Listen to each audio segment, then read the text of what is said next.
Hello guys, I am the host of the podcast Baywatch, but in this I'm going to do another podcast called I Just Watched. And in this episode, I'm going to be covering what I thought of the new incantation of Beverly Hills 90210. So let's get started. I don't really have a theme song for this one. Alright, so let's dive into the craziness that is this new Beverly Hills 90210 thing. First, for those of you who don't know, I'm going to give you a brief history of Beverly Hills 90210 as a whole. Right, how we got up to this point. I know that a lot of you probably out there know, but for this generation, maybe you don't. Beverly Hills 90210 was originally created by Darren Star, a rookie TV person, and he wanted to do a show where people come from a small town and move to California and get sort of a culture shock. And at first it was called The Class of Beverly Hills or something, and then it was changed to Beverly Hills 90210. For the first 2 seasons, they did deal with the whole culture shock, but that bored viewers, so they decided to develop sort of a soap opera aspect to it. And Beverly Hills 90210 sort of paved the way for dramas like One Tree Hill and Dawson's Creek, The OC, and several others. Beverly Hills 90210 premiered in October of 1990 and lasted for 10 seasons to 2000. It, during its run, had a spinoff called Melrose Place, which premiered in 1992 and went off the air in 1999, I believe. Lasting just a year before its predecessor went off the air. And then they continued sort of the format as well with some of the characters on the CW when the CW had teen dramas like Gossip Girl and One Tree Hill and that sort of thing. They just called it 90210. It premiered on the CW in 2008. It had Jenny Garth and Shannon Doherty and Tori Spelling reprising their roles from Beverly Hills 90210. They also tried to do a spin on Melrose Place, but that was a disaster, and maybe that's something I might cover later on, because I've always wanted to do a video of why that show failed, because it sucked. The Melrose Place 2009, it sucked. So, the thing that was unique about 90210, the spin-off of Beverly Hills 90210, was it focused on the character. It had the same concept as Beverly Hills 90210. People come from Kansas, have a culture shock coming to California. But it also had the old characters from Beverly Hills 90210 to resolve those storylines. That was sort of left hanging on Beverly Hills 90210, and then reel viewers in on, the new characters, slowly but surely. The show didn't last as long as Beverly Hills 90210 because the CW went in the direction of superhero shows. So they canceled it after 5 or 6 seasons. And when it was announced last year that they were going to do a new, thing of Beverly Hills 90210, I thought, oh, that'll be cool to continue, the storylines that happened in 90210. Because there was a lot of character development for all the characters, especially Kelly Taylor. And I don't want to spoil it for those who haven't seen it. So I don't want to say exactly what her character development is because I don't know how many people have seen the show and how many have not. But it was very riveting. And Luke Perry, God rest his soul, did not appear in 90210, the spinoff on the CW. And as I recall, when this came up, he said he didn't want to be in this one either, because he felt he had done all he could do with the character of Dylan McKay. So I thought, okay, this is going to be great. That this could be, a continuing story. If they didn't do 90210, like the continuation of that, that's okay. Whatever. Just as long as it has the characters to see what the characters have been doing after all this time. Maybe have their children going to high school and them having to help them figure it out. Because high school is now way different than it was when they went to high school versus when we went to high school. So, I thought it was going to be something like that. Well, then, as more details about it emerged, and then they said it was going to be a reality show about trying to get the reboot on the air, I thought, oh no, why? Because I remember one day when I was sick, and I turned the TV on, it just so happened to be on the Pop channel, and I couldn't find the remote. And when you're sick, you don't want to get up and turn it off, you're just like, eh. And it was this reality show where these former soap opera stars were trying to get a soap opera on the air. They had Lindsay Price, who was on All My Children in the early 90s, and also was on Beverly Hills 90210 in the later years. And then they had Lindsay Hartley from Passions, and Donna Mills from various things, and a couple other people I can't remember. And it was one of those, talk to the camera, okay, what we're going to do today, we're going to pitch it to the network, see if they want it. And then it was one of those, oh my god, they won't do the show without me, Lindsay Price? Oh wow, I can't believe it. And I don't even think that they got the show that they were trying to get on the air, but the show was canceled. I mean, it was boring as hell. And I thought, oh my god, if they're going to do something like that, then I'm not sure, that I want to watch this. For the simple fact is, that is not going to be fun to watch. And then, as more details emerged, they said it was going to be like heightened versions of themselves. They were playing themselves, and I thought, that sounds weird. So I decided because I'm the kind of person that when somebody says to me, oh my god, this is so terrible, don't watch this is bad, I had to do it. I had to see it out of curiosity because I grew up with this show. It premiered the year after I was born, in October of 1990. My mother never missed an episode of it, even after Shannon Doherty left. She continued watching it religiously. I remember when Tiffany Amber Thiessen took over after Shannon Doherty left. I remember all the controversial stuff in the tabloids with Shannon Doherty and all of that. Believe me, I grew up all around that stuff. I remember it well. My mother bought every freaking magazine that she was on the cover of.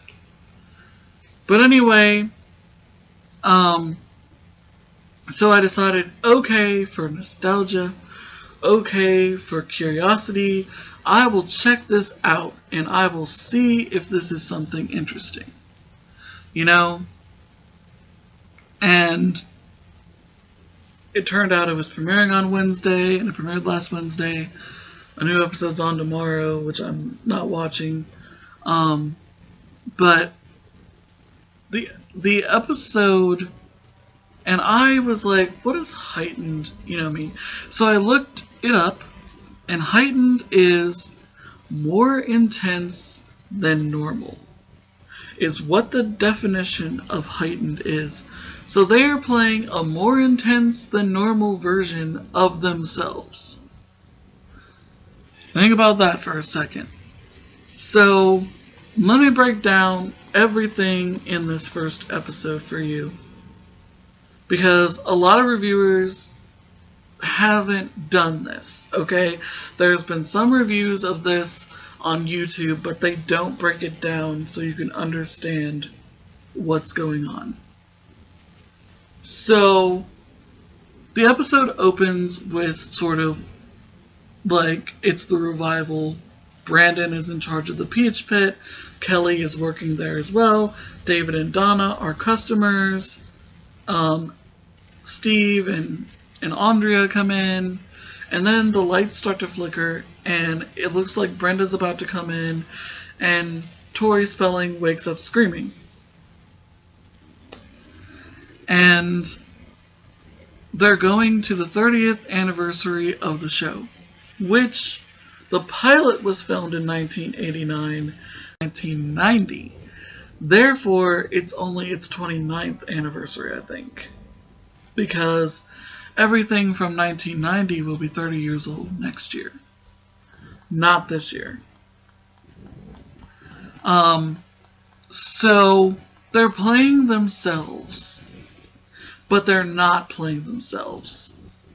And I don't know how to explain this to you if anyone is listening, because I don't really understand it myself. From what I can gather, they have decided to do this differently. Instead of showing us the revival, they want to show us how it gets off the ground. But they also make things up about themselves. Like, for instance, everyone that they're married to in the show, they are not married to. Jason Priestley's wife in the movie, or in the show, is not his wife. That is Nick Lacey's wife. Vanessa Lacey plays Jason Priestley's agent, publicist / wife. Not his wife in real life. The woman that plays Iron Ziering, aka Steve's wife, not his wife. The guy who plays Tori Spelling's husband is not her husband. He was her co-star in the cult classic Mother May I Sleep with Danger, not the 2016 version. Ew. That Lifetime did. That sucked. But the 1990s version, that was a cult classic. Why, I don't know. But her husband in real life is Dean McDermott. Excuse me, sorry. And then Gabriella Carruthers is in fact the president, but of the actors grid thing. But that's not the name of it, it's something else. So half of the things, and Brian Austin Green is married to Megan Fox in real life, not some famous pop singer named Shay. I really don't know why they did that. And not to mention there's like a soap opera quality to this too. But we'll get to that in a minute. So they all meet up and mention that we're all here, but they're not all there because Luke's not there. And they're painting Shannon Doherty already as the villain. And like I said before, if you guys saw the terrible Beverly Hills 90210, the unauthorized story that Lifetime produced, which was a travesty of a movie. Well, a trash bag of a movie because it was just so terrible. I mean, you could tell that half of the actors had no idea who they were playing. And none of them looked like their counterparts, and they didn't seem to understand nor know like who they were playing, because when it says unauthorized, it means none of the cast, crew, directors, or what have you authorized the story. No one has confirmed nor denied that it's true. So they have these actors shuffling around, acting as these other actors that they're far younger than the actors they're portraying. I know, confusing. I'm sorry. It is. I agree. But you have Tori Spelling, you have Gabriella Carruthers, you have Tori Spelling, aka Donna Martin, You have Gabriella Carruthers, Andrea, Jason Priestley, Brandon, Brian Austin Green, David, Iron Ziering, Steve, Shannon Doherty, Brenda, and Jenny Garth, aka Kelly Taylor. And they are playing themselves, but not themselves. It is so confusing. They go to this Comic-Con, and it's revealed that they don't get any royalties from the show, which I don't know if that is true. I don't know. And then they imply that Gabriella Carruthers could possibly be bisexual. Don't know if that's true, because Entertainment Tonight had an article where they basically said what's true and what's not, and they did not confirm nor deny if Gabriella Carruthers, aka Andrea, is actually bisexual or not. So, yeah. Don't know what's going on there. Also, Jason cheats on his wife with Jenny and is going to tell his wife, but she tells him that she's pregnant. A typical soap opera trope. And then Iron Ziering, who you may know, this generation may know from the Sharknado movies as Finn, finds out that his wife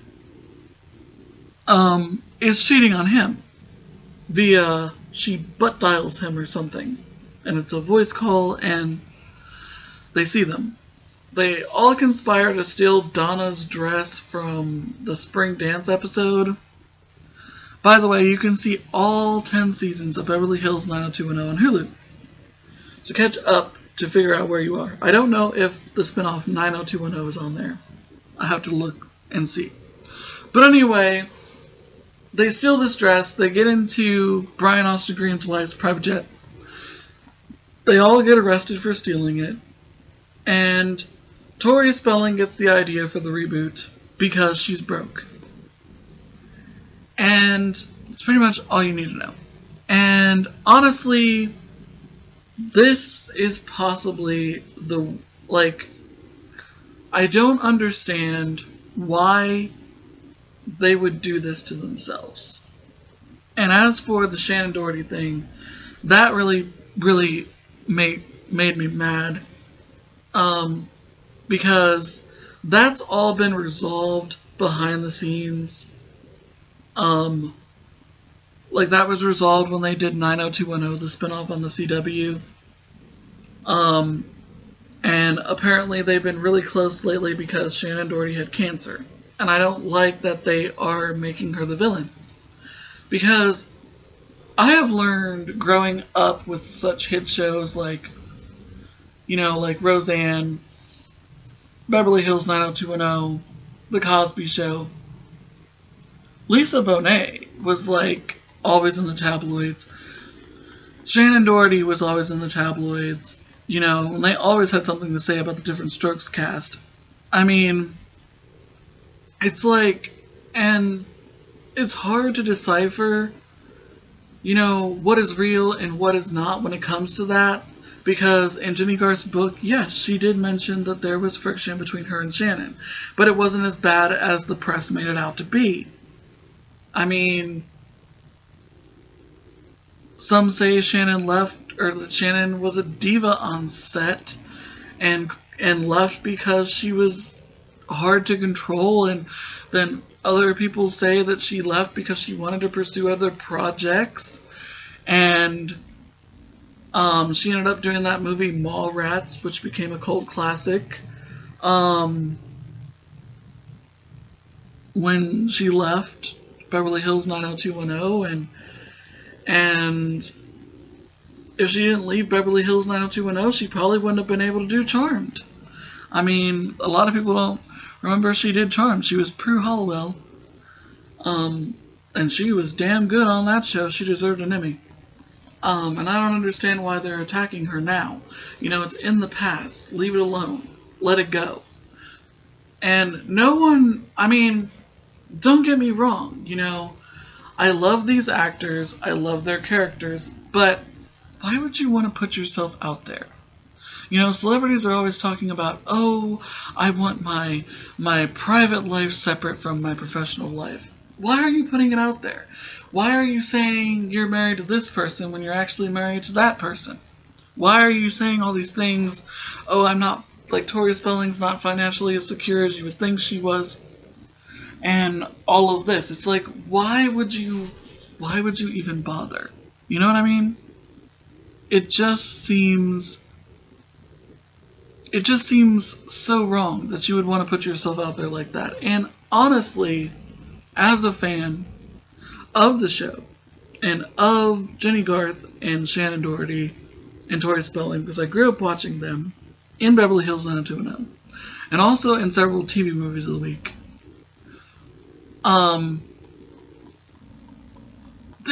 I want to see them play those characters again. I don't want to see them play themselves, because they're all very good actresses. Gabriella Carruthers is too.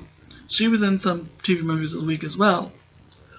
One she starred with Susan Lucci. And she was awesome in that movie, but I can't remember what the name of that was. The point is,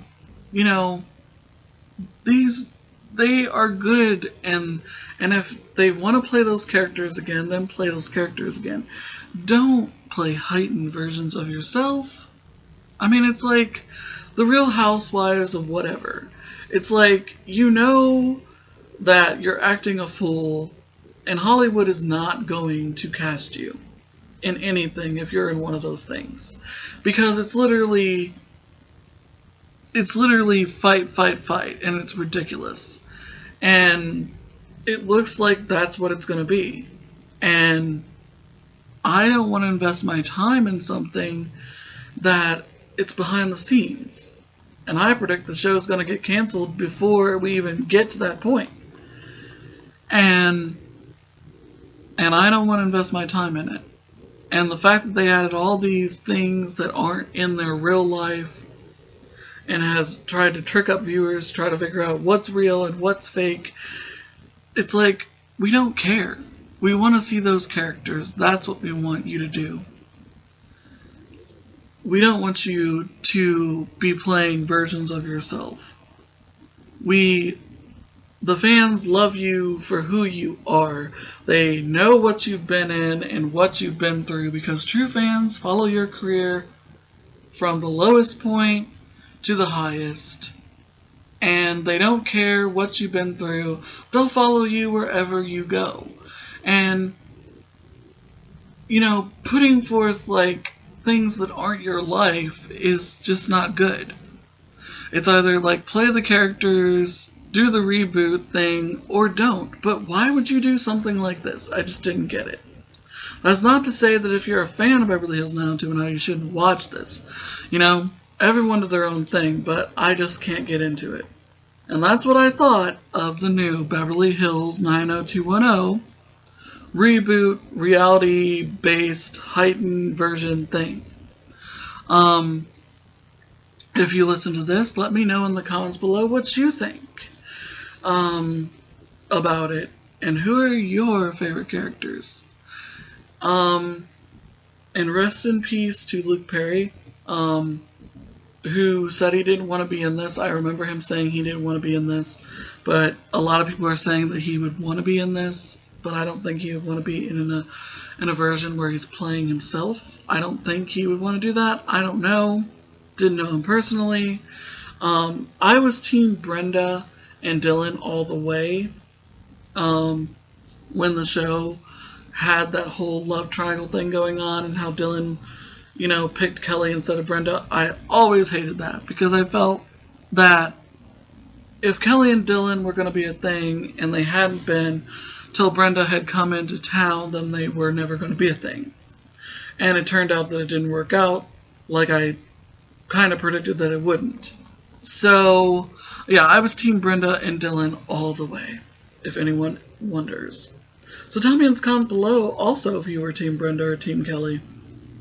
But anyway, that's what I thought of the whole thing. And thank you for listening to I Just Watched.